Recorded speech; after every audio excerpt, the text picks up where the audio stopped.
দেশে চলমান বন্যায় ১১ জেলায় মৃতের সংখ্যা বেড়ে ৫২ জনে দাঁড়িয়েছে। চলমান বন্যা পরিস্থিতি নিয়ে প্রেস ব্রিফিংয়ে দুর্যোগ ব্যবস্থাপনা ও ত্রাণ মন্ত্রণালয়ের অতিরিক্ত সচিব KM আলী রেজা এ তথ্য জানান। তিনি বলেন, বন্যায় মোট ৫২ জন মারা গেছেন। এর মধ্যে ৩৯ জন পুরুষ, ৬ জন নারী ও ৭ জন শিশু রয়েছেন। গতকাল বুধবার পর্যন্ত মোট মৃতের সংখ্যা ছিল ৩১ জন। এই ৫২ জনের মধ্যে কুমিল্লায় ১৪, ফেনীতে ১৭, চট্টগ্রামে ৬, খাগড়াছড়িতে ১, নোয়াখালীতে ৮, ব্রাহ্মণবাড়িয়ায় ১, লক্ষ্মীপুরে ১, কক্সবাজারে ৩ ও মৌলভীবাজারে ১ জনের মৃত্যু হয়েছে বলে জানিয়েছেন অতিরিক্ত সচিব। মৌলভীবাজারে ১ জন নিখোঁজ রয়েছেন বলেও জানিয়েছেন তিনি।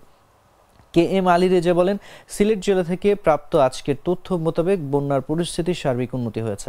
৬৮ উপজেলা বন্যা প্লাবিত এবং ক্ষতিগ্রস্ত ইউনিয়ন বা পৌরসভা ৪৯২টি।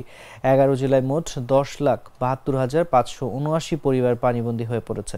ক্ষতিগ্রস্ত লোক সংখ্যা ৫৪,৮০,৪৬৩ জন।